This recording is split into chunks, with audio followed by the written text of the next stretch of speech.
Hello and welcome to The Awakening. I am Wilishia Farrington. I am the guest host today. I'm stepping in for my big sister Shontal Bettis-Brown. And today I'm just going to talk about parenting more so on the conscious way of parenting. Um, I know there's like a ongoing debate, conversation about people whooping their kids, people not whooping their kids, what whooping kids, what kind of effect that has on the children, and what not whooping the children have effect. And I'm here to say that, like, parent the way that you like to parent. However, there is a way to parent your children without whooping them. Um, and that doesn't necessarily means that, oh, when when your child get older, they're gonna run all over you and they're gonna be beating you up and cursing you out. That's not necessary. That's not um, true. If you think about it, children just want a few things. Most of the time is they want attention, they want stability, they want independence. Um, and that's the bulk of it. I mean, they do want other things, but for the most part, a lot of the issues that children have is the foundation of it is those three things. Um, if you think about it, most of the time when children are acting out at school, it's like it might be a change at home. Maybe you just moved. Maybe someone died. Maybe mom or dad got a new partner. Maybe mom and dad got a divorce. Maybe um, their friends, something happened with their friend. Like it's something always that's at the bottom of a child acting out. Maybe they just don't know and they feel like the only way they can get attention is to act out. Um, if you think about a toddler that doesn't know how to talk yet, they have no other way to communicate other than to fall out, act out. That doesn't mean they just want to throw a tantrum. It just means they don't know how to express themselves right now because they don't know how to put in words. They can't talk, and they just need you to connect with them in some type of way. And even toddlers that do know how to talk, they might not just know how to self-regulate at that time. And so they need your help to help them self-regulate and figure out what's going on with them in that moment. So they need that connection, they need that attention in order for them to be able to get through that moment. Now, we as adults, we in this day and time have a very like in general frustrating life. We got the balance home, got the balance work. We're in the middle of a pandemic. Um, and it's just hard right now for many of people. And so the frustration is going to be there. Like you're going to come home a lot of times and you're tired. So you just want to like relax. You don't want to have to deal with like anything really. Like I know for me, when I get home, I can barely cook a meal. Like I'm most of the time I'm passed out. Like I'm out for the night. As soon as I get home, I come home. My 1 year old is like sleepy because he's refusing naps all day since I'm not here. And so when I get home, he's sleepy, I'm tired, and we just go to sleep.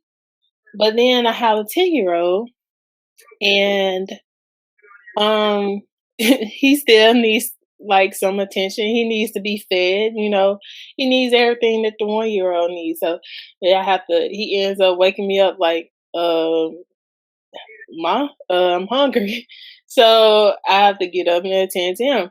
So I understand, like, the frustration, the level of tiredness you are, but when your child or children are acting out, that is your moment to stay calm. Now, if you can't stay calm, then like just remove yourself for a few minutes or take count down or something.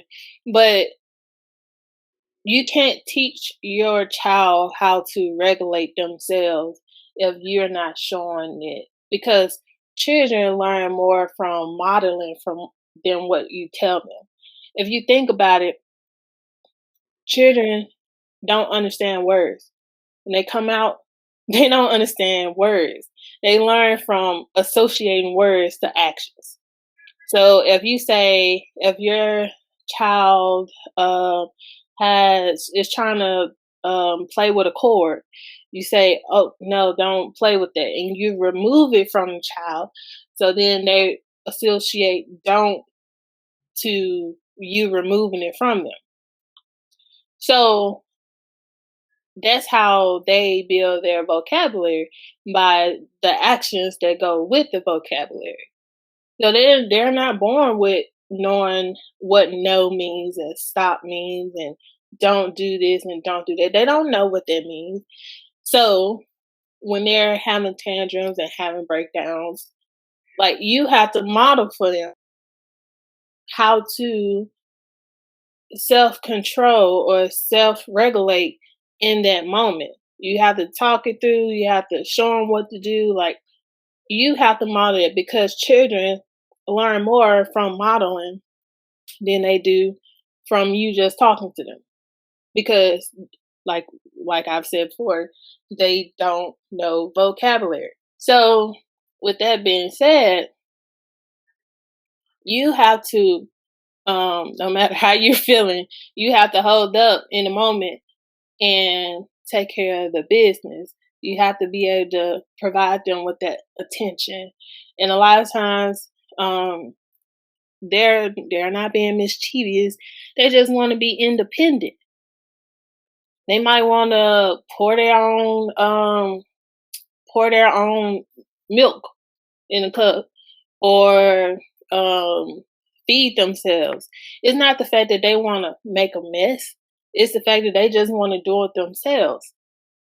Once again, they can only learn, one, from you modeling how to pour something in a cup, or modeling how to feed them, and like them watching you feed themselves. Um, and yes, they're gonna make a mess. They don't know that when they're done, just say done. They're gonna be like, well, I'm done, then play in it. Or, let me experiment. If you pay attention to toddlers, especially, or little kids in general, they like to play in water. Um, they like to play in the tubs. They like to play in the toilets, the sink. They like playing in water. I don't know what's the science behind it, but water is their steez. So, um, of course, if you give them a cup, they're gonna want to waste it and play in it and splash it and all that good stuff. You give them some food, it's texture in food. They're gonna want to feel. They're gonna want to play in it. Just like when they're at daycare, a lot of daycares, they have sensory tables. So they at the daycares, they might have a water table. They might have a sensory table where they have like beans and rice, dry beans, dry rice, or clay or something, sand in the sensory table, because they're able to play with those things at daycare. So, of course, when they get home, or in general, because this is just the development of children in general, they're gonna want to do it. They are learning. The way that they learn is by watching and using their hands and feeling their way through it. So they're not purposely trying to do it, but from our point of view, we're tired, we're frustrated, we just want some peace. And we're like, no, don't do that. Or, you know, that's not, stop, stop. And they're not able to learn. So it's a way, it's almost like a compromise, basically. So you say, don't do that, or don't do that with that, but you can do that with this. So, for example, if um, your child wastes some milk on his table or on the table, and you're like, no, we're not going to play with the milk here, but here go a bowl, like a big bowl of water you can splash in. You can put a towel on the floor. You can put them in the tub. You can just do anything and let the child play in water. That way, he he or she gets to play and make a mess in a controlled environment, and you're not stressed out about cleaning it up. You can put towels on the floor when he or she is done. You can just pick the towels up, put them in a washer, or sit them outside, let them dry. It's all about them learning and gaining that independence. As far as food, they're gonna make a mess. I mean, food is food. We as an adult sometimes still make a mess of food, and then children also do well with stability, with schedules. I personally don't have like really set schedules with my children, but it's basically routine. Our days are routine. Like, we don't have the 10-year-old has a set bedtime because he'll stay up all night. But like in general, if school isn't involved, we don't have set bedtimes. Like, we just kind of go with the flow of what our body has been gotten used to. So we get up, we might eat breakfast, we might not eat breakfast, we might end up eating brunch or lunch, and then a nap is gonna happen somewhere with the little one, and like another nap, lunch, another nap, dinner. Like, it's just, you know, it's nothing set, but it's also the same thing every day. It's in the same order every day. Might not be at the same time, but it's definitely in the same order every day. So when you throw a child off of their normal routine, of course, they're not gonna, you know, be happy about it. Is they're gonna be agitated. I mean, we as adults, when something ruin our plans, we're angry about them. And so this one of the things that I don't understand, how adults don't connect the same frustrations that they have with their everyday life, and they don't connect that to a toddler or a child in general, no matter the age, and their frustration. It's almost like adults don't really see children as human. They kind of see them as like something else. I don't know. But the moment that we realize that children are human, and the way that we treat our children is not the way that we want to be treated, or nor is it the way that we are treated, it'll be a better world, a better community, especially in the Black community. It'll be so much better. Like, our children don't have to be raised like we were raised. They don't have to be beaten just because they were being a child. Because if you think about it, a lot of the things that children do are them just being a child. They don't know right from wrong. You have to teach them right from wrong. They don't know the things that we know. They are fresh on earth. I don't care if they're 15. If you compare a life of 15-year-old and a life of a 30-year-old, come on, y'all. They're still learning. We're still learning as adults. So they're still learning. The things that we know, they don't know. A 3-year-old don't know that if he sticks something in the socket, he can get shocked. He don't even know what shock means. So that's why, you're supposed to baby proof your house. They don't know if they hit the TV, it's gonna break. That's why you're supposed to put the TV up or anchor it or something so that the child can't hit the TV, knock it over, or anything. So a lot of things are just like the children are exploring, they're trying to learn, and in the midst of them learning and exploring, they quote get in trouble for being children. Now, if you look at like developmental research of human development, a lot of the things that you will see is part of their development.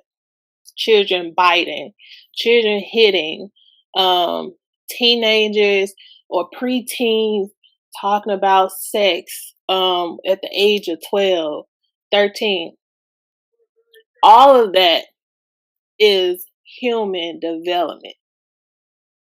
And I think honestly, when women and men find out that they're in a to this earth, they should have some or be provided with some type of like human development class, because honestly, if you understand the development of human, you will understand that these behaviors and phases that children go through are perfectly normal. You just have to steer them in the right direction. No, you can't play in the toilet. That's unsanitary. No, you can't, do this, or yes, you can do that. Or you can't do it. You can't do this. You can't throw the ball in. You can't throw this basketball in the house, but you can throw this teddy bear, and you can do it in this part of the house, only in this part. So you're not taking away from them what they can do.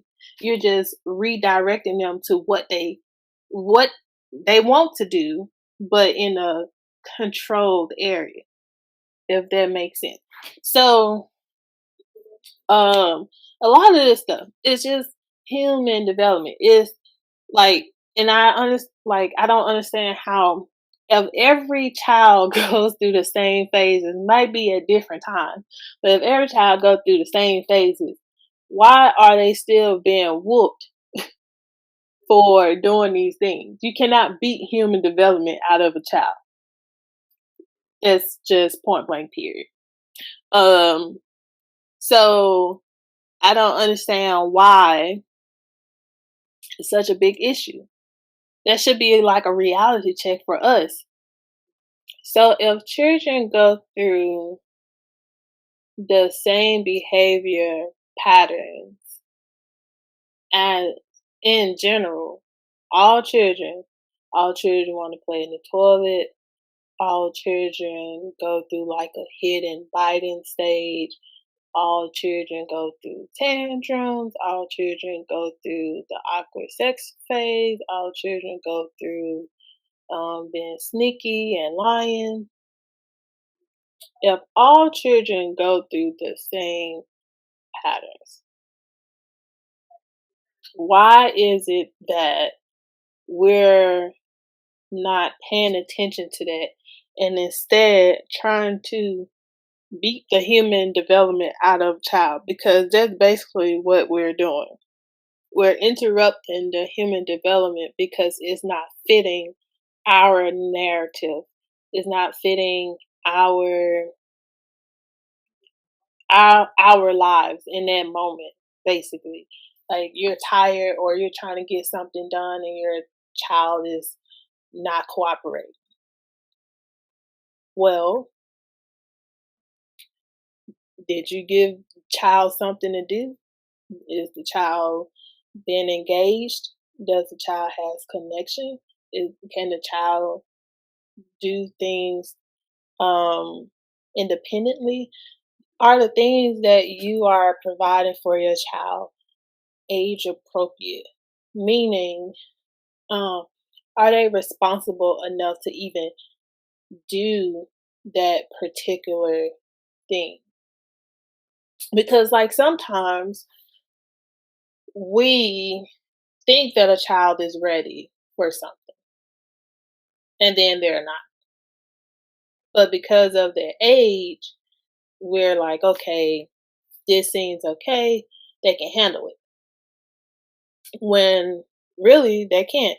For example, cleaning their room. So this point, you have a 8, 9-year-old child. You think they should be fully capable of cleaning their room. One, your clean might not be their same clean. Like you might want y'all might not view what clean is. So was that established at the beginning? This is how I want your room to look. This is what I think clean is. So when you clean your room, this is how I want it to look. Was that established at the beginning? Okay. Well, two, is the child capable of even getting it that clean in the amount of time? Because we have, and I have to check myself on it, and I also have to check my husband on this as well because we'll ask my 10-year-old to clean his room, and it'll take him all day. And then my husband, he'll get irritated because he wants why is your room not clean by now? And then I've kind of been like laid back on the issue because I'm like, well, if his room isn't clean right now, what is that gonna hurt? Like, it is it gonna cause us to get kicked out? Is it gonna like what issue is it causing if the room isn't clean right away? Me pressuring him to clean the room right now is only gonna stress out me and him. Is it with my husband? He gets so worked up about it, and I'm like, what is the issue? Why are you getting so worked up? What is it gonna harm for the room not to be clean right now? Or what is it gonna harm? You say, hey, can you clean up your room? Did you say right now or did you say later? Did you just say clean up your room? Was he playing his game? Was he in class? What was he doing? Why does it bother us so bad when we ask them to do something and it's not done right away? Is it gonna cause any harm or damage? You can say, hey, today I would like for you to clean up your room. That gives them the independency to do it on their own when they want to do it, as long as it's done that day. So, does that mean you can't do gentle reminders? No. Does that mean so you can't ask when they plan on cleaning up their room that day? No. You every now and then. So when do you plan on cleaning up your room? Do you plan on doing it before you go to bed? Do you plan on doing it after class? Do you plan on doing it on your break? Like,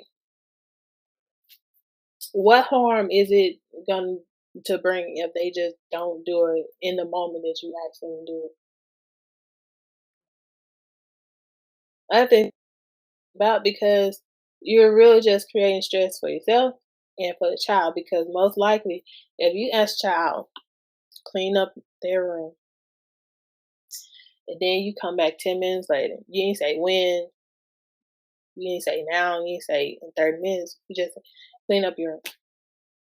You come back 15 minutes later, they might have not done it or only done it a little bit and you're like, didn't I ask you to clean up your room?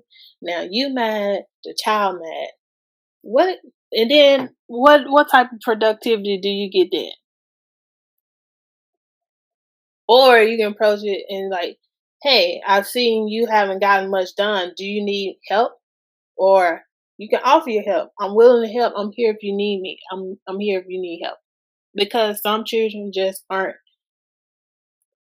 that responsible yet to be able to clean up their room on their own.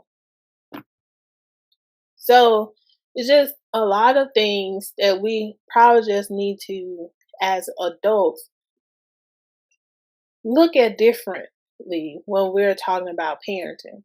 Because honestly, parenting is hard, but it doesn't have to be as hard as we make it. We make our parenting life so much difficult than it really has to be. And I hope the things that I'm saying kind of make sense. If you're wondering, because like I'm pretty sure there's gonna be somebody out there that's like, oh, her child just do whatever they want to. No, nope, they don't.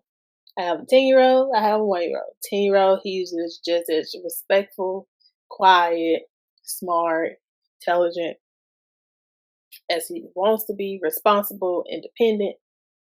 Don't have any problems out of him. Does his work. Just Now, do I have to remind him to clean his room? Yes. Do I have to remind him to sign back into class? Yes. Do I have to remind him to take a shower? Yes. Like, he's not perfect. I'm not perfect. No one's perfect. But I make my parenting easy for me so that we're not stressed out. He's not stressed out as a child. I'm not stressed out as a parent. When we think about parenting and we start looking at our children as humans that's just trying to learn their environment, learn their world, learn how to be independent,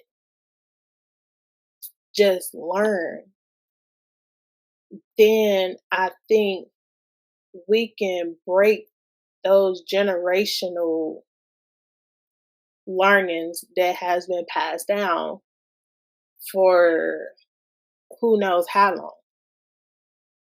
We can bypass the whoopings. Did my 10-year-old get whooping? Yes. But I literally had a reality check one day. I think he might have been like 3 or 4, and he's never been a quote bad child. Um, he's actually just been pretty laid back since birth. Like honestly, he's just like a laid back kid in general. And so I never had to like really like whoop like beat him or whatever. Um, and he was maybe like I think he was 4 years old, and he was in his room playing, and I went in there to check on him, and I walked in, and he just took a pencil to the wall, just all over the wall. Whatever hit, like the drawing was like as high as he can reach, and it went from one end of his bed to the next end of the bed, and I tore him up. And I realized, like after I whooped him, I left out of the room and I just felt so bad for doing it. Like I felt like I just knew it was wrong. Like I was like, girl, you didn't have to do that. So I reality checked myself, like, so what's going on right now? And I was frustrated. I was PMSing, so I was having some mood swings and all that. And when I realized it was me that was frustrated, he was being a child. And yes, drawing on walls and furniture and all that is a general child thing to do. So I'm like, okay. I went back in the room, talked to him about it, apologized to him, and then I asked him, I said, what can we do to fix this? Clean it up. So we got towels, we got soap, and I had him to clean up the drawing on the wall. Did I help? Yes, because like I said, some of the stuff was like really hot. So I helped clean up those spots. And for the most, what he can reach, he cleaned up. And that was his last whooping. He's 10 now. So he has not had a whooping in 6 years because it wasn't needed. He's been a child. He's going to do child things. He's learning every day. We as adults still we know things are wrong and we still do wrong things. We don't learn by people beating on us. We learn by doing things over and over again or someone teaching us. We don't learn by people yelling at us. We learn by people taking the time out and talking to us or showing us what to do. So when we put those ways towards children, things will be like totally different. You'll see a difference in yourself. You'll see a difference in your child or your children.